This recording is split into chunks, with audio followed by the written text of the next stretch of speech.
अस्सलाम वालेकुम dear students, अब हम फर्स्ट ईयर का चैप्टर नंबर 3 जो है वो स्टार्ट करने लगे हैं। आज इंशाल्लाह हम एक्सरसाइज 3.1 जो है वो स्टार्ट करने जा रहे हैं। क्वेश्चन जो चैप्टर आपका 3 है, इसका जो टाइटल है वो मैट्रिसेस एंड डिटर्मिनेंट से रिलेटेड है। ये आपको पहले में थोड़ी बहुत इसके बारे में जो है वो जानकारी होगी, आपने मैट्रिक में ही पढ़ा होगा। हम स्टार्ट करते हैं एक्सरसाइज 3.1। उसका क्वेश्चन नंबर 1 है, इफ़ ए, ये मैट्रिक्स गिवन है, बी मैट्रिक्स गिवन है, हमें इसके दो पार्ट्स दिए गए हैं। पहले में हमें शो करवाना है कि 4a - 3a equal to a, और दूसरे में 3b - 3a equal to 3 into b minus a। मैं इसका फर्स्ट पार्ट करने लगा हूँ। 4a - 3a, ये हमें शो करवाना है ये किसके इक्वल है, a के इक्वल है, a मैट्रिक्स के इक्वल है। तो 4a मैट्रिक्स लिखें, 2 3 1 5, फिर -3 है, और फिर a मैट्रिक्स लिखें 2 3 1 एंड 5। ठीक है। अब ये जो 4 है ये इसके साथ मल्टीप्लाई हो रहा है, मल्टीप्लाई कर दें। 4 2s are 8, 4 3s are 12, her term के साथ 4 और 20, -3 को इसके साथ मल्टीप्लाई कर दें। 6 9 3 एंड 15। ठीक है। अब फर्स्ट एंट्री को फर्स्ट एंट्री में से, सेकंड को सेकंड, थर्ड को थर्ड, और फोर्थ में को फोर्थ में से माइनस करें। 8 - 6 2, 12 - 9 3, 4 - 3 1, एंड 20 - 15 5। तो ये देखें ये किसके इक्वल आ गया, ए मैट्रिक्स के इक्वल है। ए मैट्रिक्स क्या था, 2 3 1 एंड 5। तो यूँ आपने 4a - 3a ये किसके इक्वल प्रूव कर दिया है, ए के इक्वल प्रूव कर दिया है। अब सेकंड पार्ट जो है वो हम करेंगे।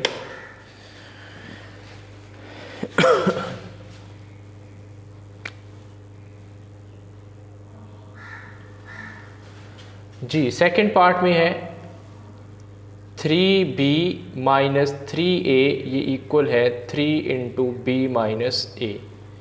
ये सेकंड पार्ट है जी। तो सेकंड पार्ट में पहले मैं लेफ़्ट हैंड साइड को सॉल्व करता हूँ, फिर राइट हैंड साइड को सॉल्व करूँगा। 3b - 3a,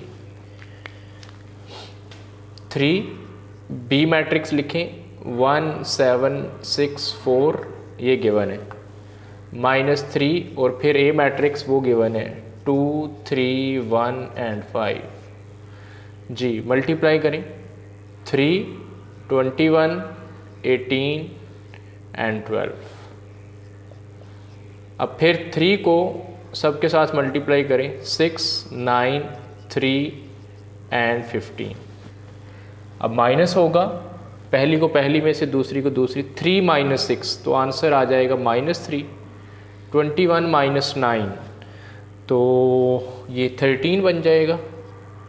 18 - 3 15, 12 - 15 -3। तो ये आंसर आपके पास आ गया 3b - 3a का। अब हमारे पास क्या है, 3 into b minus a, 3 into b minus a। ये हम कैलकुलेट कर लेते हैं right hand side. 3 as it is, b matrix लिखें।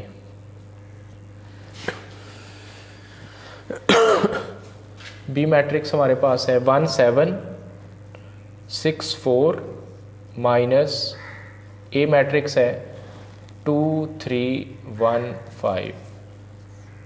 इसको पहले सॉल्व करना है, फिर 3 के साथ मल्टीप्लाई करना है। 3 एज इट इज़, पहले नहीं हम मल्टीप्लाई इसको करेंगे। 1 - 2 -1, 7 - 3 4, सॉरी ये 12 बनेगा। 21 - 9 12। 6 माइनस 1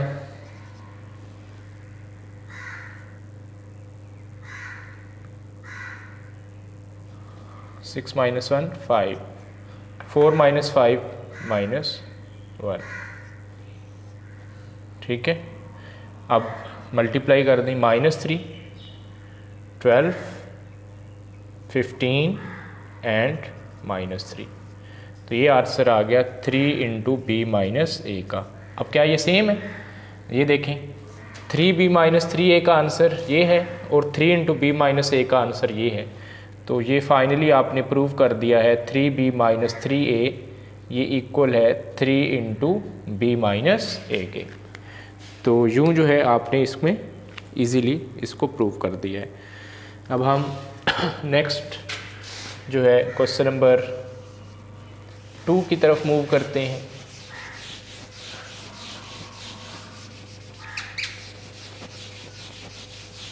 क्वेश्चन नंबर 2 में हमें एक मैट्रिक्स गिवन है ए।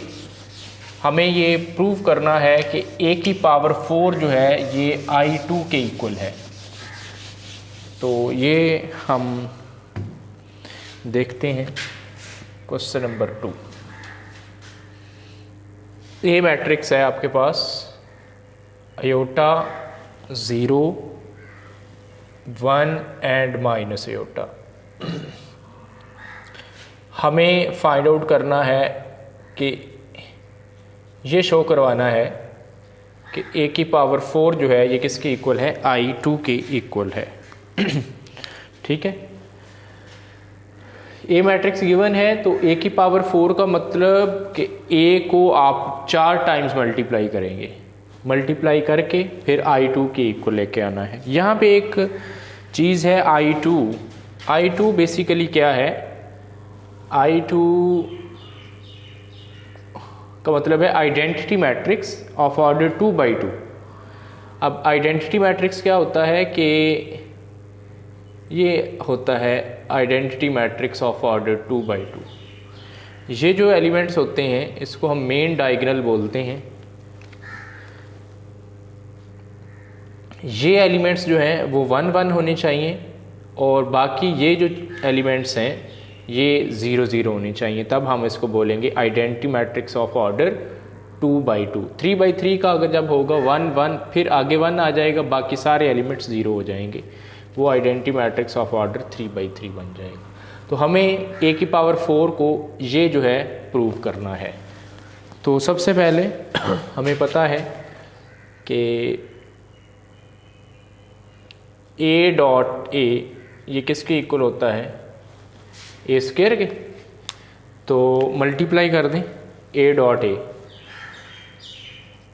आयोटा 0 1 माइनस आयोटा और फिर आयोटा 0 1 एंड माइनस आयोटा। इसको मैं मल्टीप्लाई, और ये किसके इक्वल है? ए स्क्वायर के इक्वल है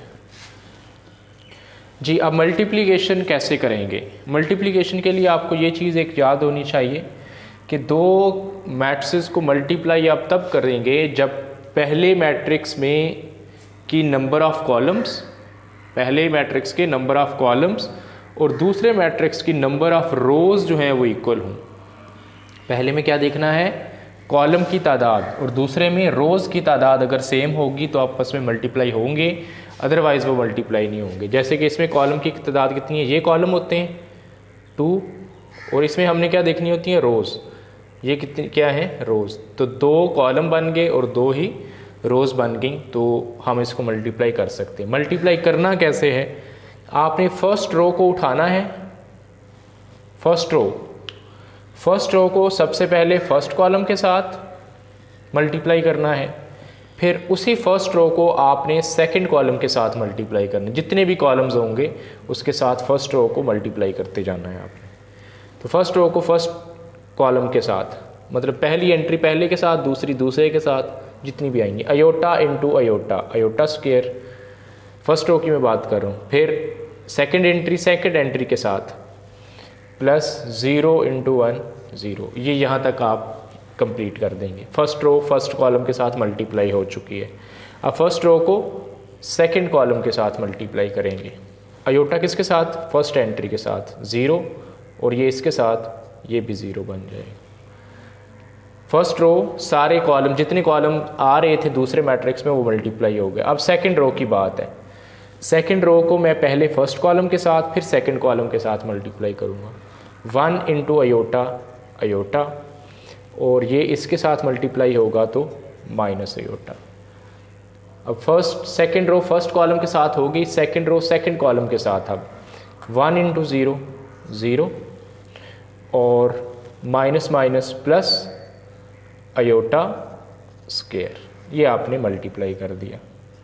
सो A square will be iota square -1 plus 0 -1 नहीं आएगा, और ये 0 प्लस अयोटा अयोटा, ये क्या बन जाएगा 0, और 0 अयोटा स्क्वायर क्या होता है -1। ये आपके पास आ गया ए स्क्वायर। अब ए की पावर 4 आपने फाइंड आउट करना है। देखें ए स्क्वायर को मैं ए स्क्वायर के साथ मल्टीप्लाई करूं तो कितनी बन जाएगी ए की पावर 4। तो आप लिख सकते हैं ए की पावर 4 किसके इक्वल है, ए स्क्वायर डॉट ए स्क्वायर। बजाय इसके कि ए को 4 दफ़ा मल्टीप्लाई करें, आपके पास ए स्क्वायर का आंसर आ गया है। ए स्क्वायर को ए स्क्वायर के साथ मल्टीप्लाई करें तो वो ए की पावर 4 बन जाएगा जी। A square -1 iota 0 and -1 dot A square -1 iota 0 and -1 जी। वही फिर फर्स्ट रो को, ये फर्स्ट रो है, इसको फर्स्ट कॉलम के साथ पहले मल्टीप्लाई करेंगे, फिर सेकंड कॉलम के साथ मल्टीप्लाई करेंगे। तो -1 के साथ मल्टीप्लाई हो गया तो +1, अयोटा 0 के साथ मल्टीप्लाई हुआ तो 0। अब फर्स्ट रो को सेकंड कॉलम के साथ, इसको इसके साथ माइनस अयोटा, और इसको इसके साथ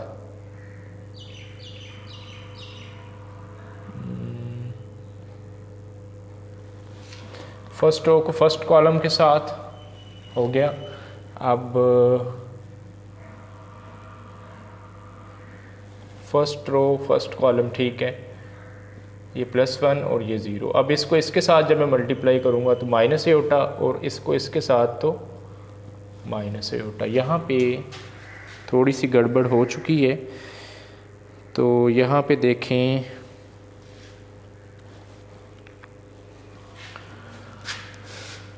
अगर मैं यहाँ पे देखूँ मैंने कहाँ से पे गलती की है। फर्स्ट रो को मैंने जब फर्स्ट कॉलम के साथ मल्टीप्लाई किया तो देखें अयोटा स्क्वायर आ गया, और ये इसके साथ 0। जब सेकंड के साथ होगा अयोटा इंटू 0 0 0, जब इसके साथ मल्टीप्लाई होगा तो ये भी 0 बन जाएगा। यहाँ पे गड़बड़ की है मैंने, 0 प्लस 0 0, तो ये एंट्री भी 0 और ये एंट्री भी 0। यहाँ पे थोड़ा सा करेक्ट कर लीजिएगा। तो अब मैं बात कर रहा था फर्स्ट रो को फर्स्ट कॉलम के साथ मल्टीप्लाई किया, ये आंसर आ गया। अब फर्स्ट रो को सेकंड कॉलम के साथ, -1 को 0 के साथ मल्टीप्लाई करूँगा तो 0 0 इसके साथ होगा तो तब भी 0। अब फर्स्ट रो वाले मल्टीप्लाई हो चुके हैं, सेकंड रो वाले, सेकंड रो को फर्स्ट कॉलम के साथ फिर सेकंड कॉलम के साथ। तो सेकंड रो को फर्स्ट कॉलम के साथ मल्टीप्लाई करूँगा तो ये 0 बन जाएगा, और ये इसके साथ ये भी 0। अब सेकंड रो को सेकंड कॉलम के साथ 0 माइनस माइनस प्लस, और ये 1 बन जाएगा। तो यूँ ए की पावर 4 आपके पास ये 1 बन गया, ये 0 ये 0 और ये 1। तो ए की पावर 4, ये मैट्रिक्स देखें ना I2 के इक्वल है। तो यूँ जो है आपने प्रूव कर दिया है कि ए की पावर 4 जो है ये किसकी इक्वल है, I2 के इक्वल है। आपने सिंपली क्या किया है, ए मैट्रिक्स लिखा, उसको एक दफ़ा मल्टीप्लाई किया तो ए स्क्वायर आ गया, ए स्क्वायर को फिर ए स्क्वायर के साथ मल्टीप्लाई किया तो ए की पावर 4 आ गया, और यूँ आपके पास ये I2 के इक्वल प्रूव हो चुका है।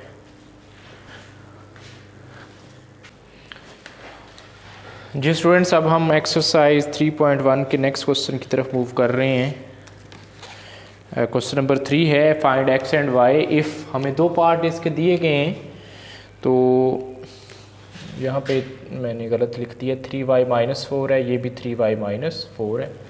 ये दो मैट्रिसेस आपको गिवन है और साथ इक्वलिटी वाला सिंबल आपको गिवन है। तो याद रखें, जब भी मैट्रिसेस के दरमियान इक्वल वाला सिंबल आए, इट मीन्स दैट कि फर्स्ट एंट्री फर्स्ट के इक्वल, सेकंड सेकंड के, थर्ड थर्ड के और फोर एंट्री फोर के इक्वल होती है। तो यहाँ से हम जो है x और y की वैल्यू फाइंड आउट करेंगे। तो जिस चीज़ की वैल्यू फाइंड आउट करनी है आप सिर्फ उसी को इक्वल रखें, बाकियों को इक्वल रखने की ज़रूरत नहीं है।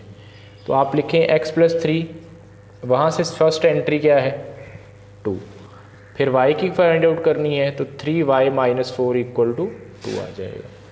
यहाँ से x की वैल्यू आ जाएगी 2 माइनस 3, x की वैल्यू -1 आ जाएगी और यहाँ से 3y इक्वल टू 6 बन जाएगा और y की वैल्यू आपके पास 2 आ जाएगी। तो यूँ आपने x और y की वैल्यू फाइंड आउट कर दी है। अब कैसे पता चलेगा आपका आंसर ठीक है गलत है? आप x और y की वैल्यू उसी में पुट करके देख लें। यहाँ पे ये इसके इक्वल होना चाहिए और यहाँ पे पुट करेंगे तो ये इसके इक्वल होएगा। x की वैल्यू -1 है, -1 और +3, -1 + 3 2 के इक्वल आ गया।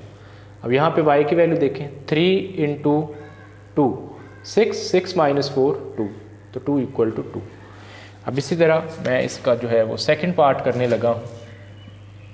सेकंड पार्ट में आप देखें कि x+3 इक्वल टू y आ जाएगा। ये इसको 1 का नाम दे लें बेशक,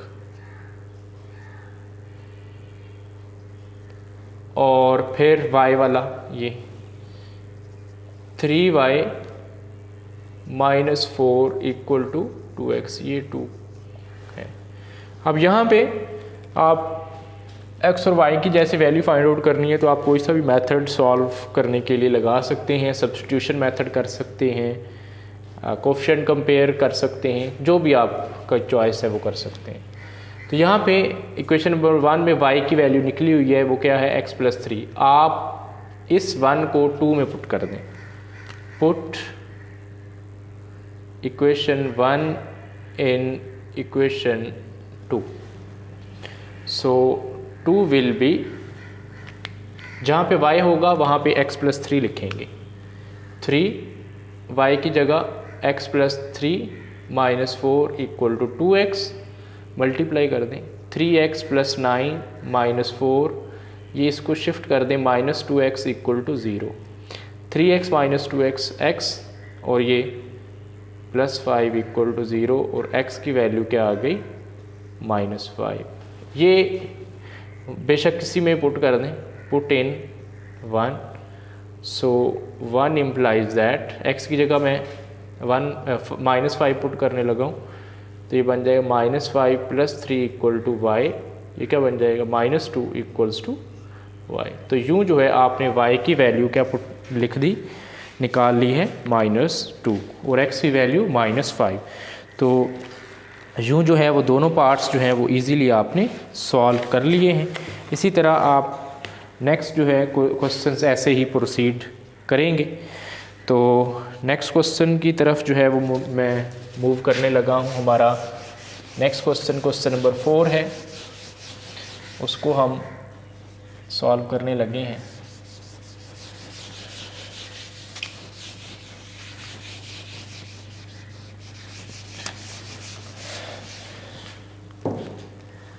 जी, क्वेश्चन नंबर 4, क्वेश्चन नंबर 4 की स्टेटमेंट है ए और बी हमें गिवन है, तो हमें अब जो है मैट्रिसेस जो हैं वो फाइंड आउट करने हैं। चलें जी, ए मैट्रिक्स आपको गिवन है -2 -1 2 3 और सेकंड रो है उसकी 1 0 2, और इसी तरह बी मैट्रिक्स है आपके पास 0 3 2 और 1 -1 एंड 2। जी, सबसे पहले हमें फाइंड आउट करना है 4a - 3b। जी ये देखें, ये बिल्कुल क्वेश्चन जो आपने फर्स्ट क्वेश्चन किया था उसी में था। उसमें ये था कि लेफ़्ट हैंड साइड और राइट हैंड साइड प्रूव करनी थी, इसमें सिर्फ प्रूव नहीं करनी, सिर्फ आंसर ही निकालना है। तो देखें 4 ए मैट्रिक्स मल्टीप्लाई हो रहा है -1 2 3 1 0 2 -3, और बी मैट्रिक्स लिखें 0 3 2 1 -1 एंड 2। जी मल्टीप्लाई कर दें -4 8 12 4 0 एंड 8। -3 को मल्टीप्लाई कर दें 3 ये 0 9 6 3 -3 एंड 6। जी माइनस कर दें -4 -0 -4 8 -9 -1 12 -6 6 4 -3 1 0 माइनस प्लस हो जाएगा 3 8 -6 2। तो यूँ जो है आपने 4a - 3b ये कैलकुलेट कर दिया, इसका आंसर आया -4 -1 6 1 3 एंड 2। अब इसी का जो सेकंड पार्ट है वो है a + 3 × b - a + 3 × b - a, ये हमें फाइंड आउट करना है। तो इसको सॉल्व करते हैं। ए मैट्रिक्स -1 2 3 1 0 2 +3। अब पहले इसको सॉल्व कर लेते हैं b - a। तो b मैट्रिक्स है 0 3 2 1 -1 एंड 2 माइनस a मैट्रिक्स है -1 2 3 1 0 एंड 2। जी -1 2 3 1 0 2 +3। जी इनको ऐड कर लें सॉल्व। 0 माइनस प्लस हो जाएगा 1 3 - 2 1 2 - 3 -1 1 -1 0 -1 -0 -1 2 - 2 0। तो यू जो है आपने ये निकाल लिया 1 1 -1 0 -1 एंड 0। अब 3 को मल्टीप्लाई करवा दें इधर -1 2 3 as it is 1 0 2 as it is. अब 3 को मल्टीप्लाई कर दें 3 3 -3 0 -3 एंड 0। तो 3 को मल्टीप्लाई करके आपने लिख दिया 3 3 -3 और 0 -3 0। अब ये दोनों ऐड हो रहे हैं, ऐड कर दें -1 + 3 2 आ जाएगा, 2 + 3 5 आ जाएगा, 3 - 3 0 आ जाएगा, 1 और 0 ऐड होंगे तो 1 0 -3 और 2 0 ऐड होंगे तो 2। तो यूँ जो है आपने a + 3 × b - a का आंसर निकाल दिया 250 1 -3 एंड 2। इसी तरह हमारे पास नेक्स्ट जो इसी का क्वेश्चन है, क्वेश्चन नंबर 5 जो है अब करने लगा हूँ। Question number 4 and 5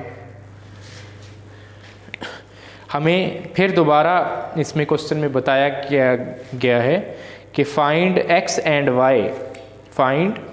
y if ये मैट्रिक्स हमें गिवन है और राइट साइड पे भी मैट्रिक्स गिवन है। तो ये मैं मैट्रिक्स लिखने लगा हूँ 2 0 x 1 y 3 +2 × 1 xy और 0 2 -1 = 4 -2 3 1 6 एंड 1। ये मैट्रिक्स गिवन है और हमें x और y की वैल्यू फाइंड आउट करनी है।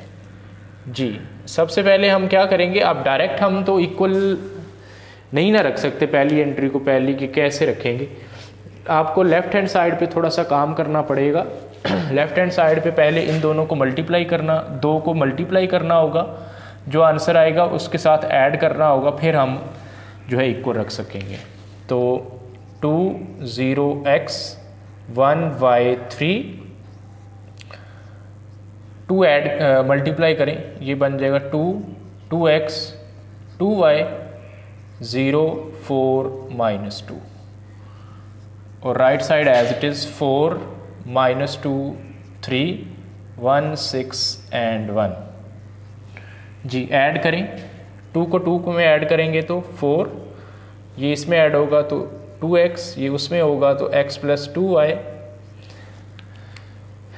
1 इसमें ऐड होगा तो 1, इसमें y + 4, और ये इसमें 3 - 2, ये 1 बन जाएगा, equal to right side as it is 4 -2 3 1 6 and 1।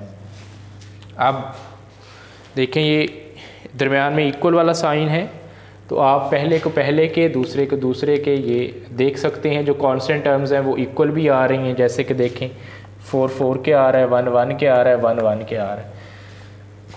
x और y की वैल्यू तो मैंने बताया था कि हमने उसी को इक्वल रखना है जिसमें हमें वैल्यूज़ फाइंड आउट करनी है, जिसकी इजीली फाइंड आउट कर सकते हैं। तो 2x को मैं किसके इक्वल रखूँगा, -2 के, और y + 4 को मैं किसके इक्वल रखूँगा, ये एंट्री इसके इक्वल। यहाँ से आप इजीली x और y की वैल्यू फाइंड आउट कर सकते हैं। अच्छा, आप x + 2y को 3 के इक्वल भी रख सकते हैं, तो उसमें से फिर जब अगर एक की वैल्यू मालूम होगी फिर दूसरे की आप पुट करके कर सकते हैं। तो ये सिंपली इजीली हो जाते हैं, इसको आप कर लें। तो x = -2 / 2 -1 आ जाएगा, और y की वैल्यू 6 - 4, y की वैल्यू आपके पास 2 आ जाएगी। यूँ x की वैल्यू आपने फाइंड आउट कर ली, वो -1 की इक्वल आ गई और y की वैल्यू 2 आ गई। तो जो प्रोसीजर मैंने आपको बताया था कि कैसे पता चलेगा ये दुरुस्त है, तो आप x की जगह -1 पुट करके देखें ना, तो -2, ये -2 के इक्वल है। y की जगह 2 पुट करके देखें, 2 + 4 6 6 6 के इक्वल है, तो ये इक्वल आ रही हैं, इसलिए आपका आंसर ठीक होगा।